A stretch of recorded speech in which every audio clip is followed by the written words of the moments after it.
everyone, before we get started, I just want to let you all know that I'm currently having a giveaway on my Patreon. Do you want to win a custom snap squad made by me of your choice? All you have to do is be a Patreon for your chance to win. The winner will be drawn on the 28th of April. Good luck! Hey everyone, and today I'm customizing my Jurassic World Snap Squad Spinosaur. I'm going to be turning it into the Neurospino from the Isles. First off, I gotta shave away all the in-between parts of the spine, just leaving little spiky protrusions, I guess you could call them, for the armature. This guy, of course, will be available to win through an Isla Nubla event. I believe it will be a Total War event held on a Saturday. I don't know the exact dates yet, but keep an eye on Isla Nubla for how you can win this guy. Isla Nubla. If I could say that right. So yes, I gotta shave away the in-between parts to start building the armature.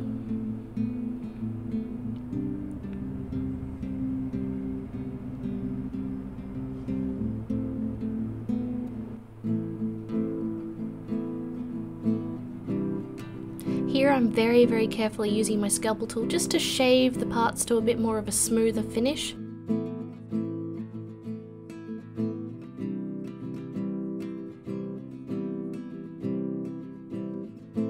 Now I'm using my 2-part epoxy millipart to start building the different add-on custom parts. For example, right now I'm building little cheek horns, I guess you can call them. And of course, 2-part epoxy millipart is a putty or clay that sets within 2 to 3 hours.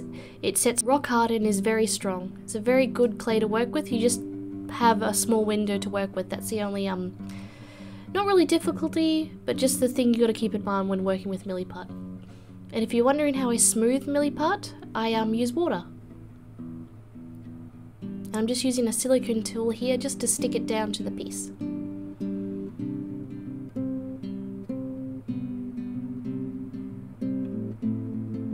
Now we're going in to cover up the eyes completely, because the Neurospino, I believe, is blind, because it has swollen flesh over its eyes, so it doesn't actually have any visible eyes. It's quite a cool creature, actually. I added too much clay, I had to remove it and start again. A lot of back and forth when sculpting.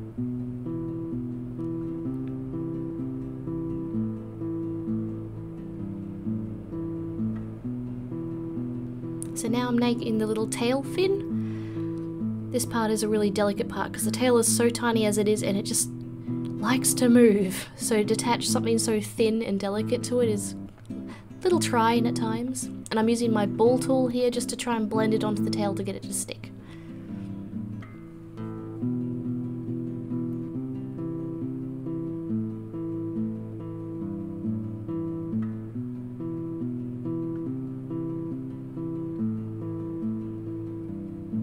I'm using my bigger ball tool just to blend it out to get rid of all the not so wanted dimples, I guess you could call it, roughness. Smooth it out because the Neurospino is quite a smooth creature.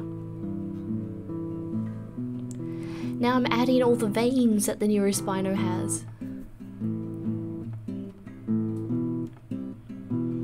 I sadly can't add anything to the back of the neck because that will prevent the snap model from actually doing its snap feature. So I just have to add the veins as far as I can add them, and then leave the areas where the parts move just blank.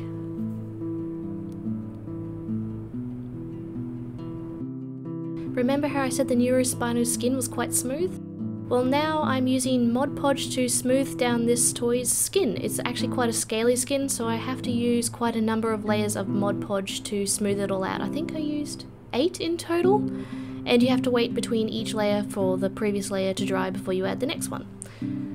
So yeah, about 8 layers. It was quite a long process, but worth it in the end.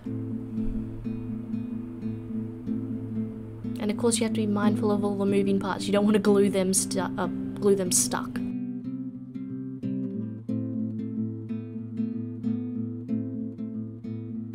So now I've base coated in white and I'm coming in with a nice cream for the belly and underjaw. The Neuro actually has some quite beautiful colours. So now I'm coming in with a nice dark side purple, I believe it's called. All these are Citadel paints, of course. And I have to be mindful of the moving parts again. I don't want any thick, gluggy paint anywhere near the moving parts because that's just going to chip off then. So I think it's time for question of the day. What do you think of the recode? I'm guessing you're asking about the Isles recode?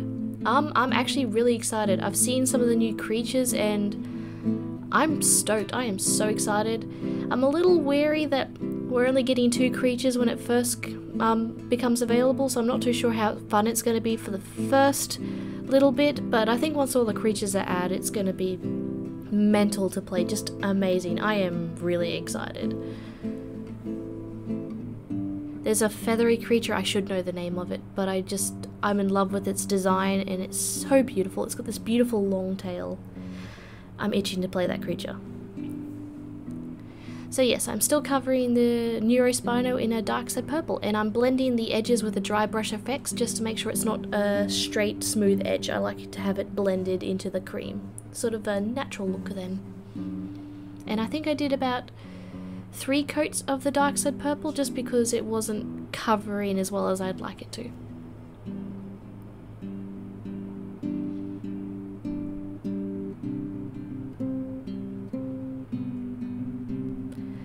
So now I'm coming in to paint the teeth, and the teeth on the Neuro are actually a beautiful blue colour.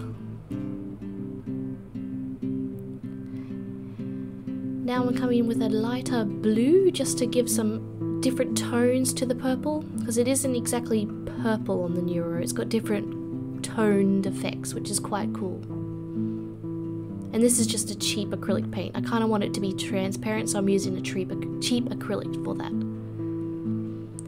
We're coming in with some light blue, which I'm just sort of dry brushing on. And now I am doing some black vein sort of stripey effects that can only just be seen on the Neuro.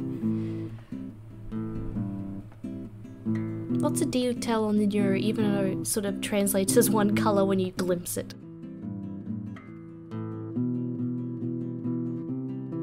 Now I'm coming in with black on the claws.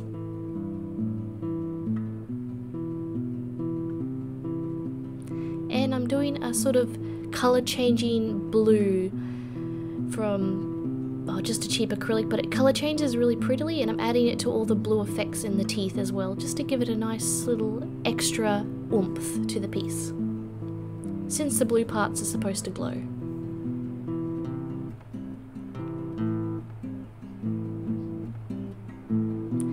Now I've got the environment box to paint, so I'm coming in with a nice cement grey in Hallcraft.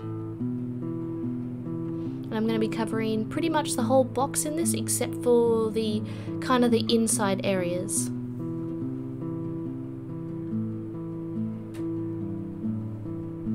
And although this paint looks like it needs 2 coats to get full coverage, I kind of want that patchy effect because I want this to be worn down cement look. So now I'm using some skewers as the start of my fence. Got to keep this little Neuro in after all.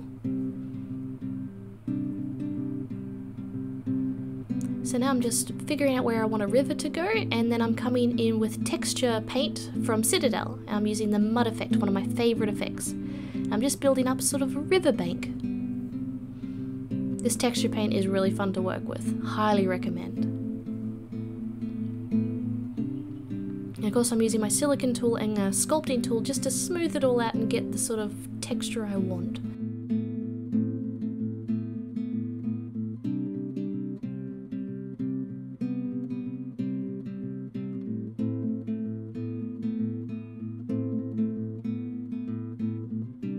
So now I'm using, I've got some old pipe that I'm now cutting down to become the Neuro's pipe where the water's coming from.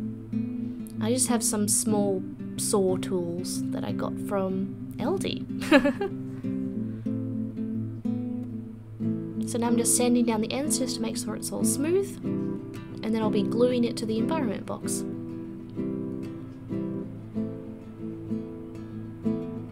Now I'm using armature mesh to make a fence.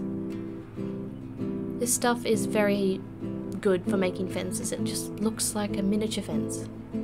Very good for armatures too, surprisingly.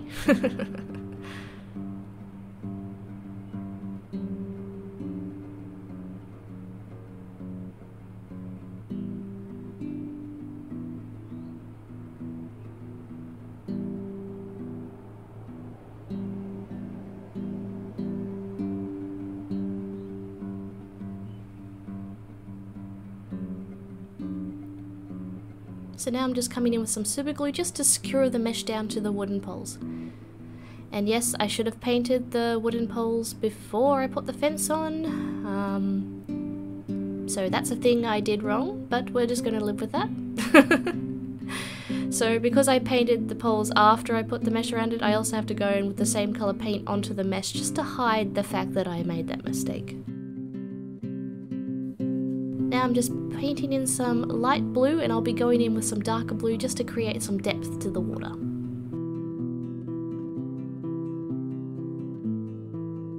Now I'm just using some Mod Podge just to secure the grass that I'm going to be sprinkling all over it. This is a Warhammer grass blend I've bought.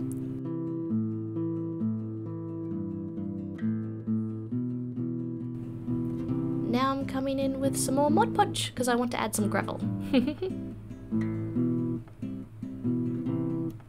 Looking good.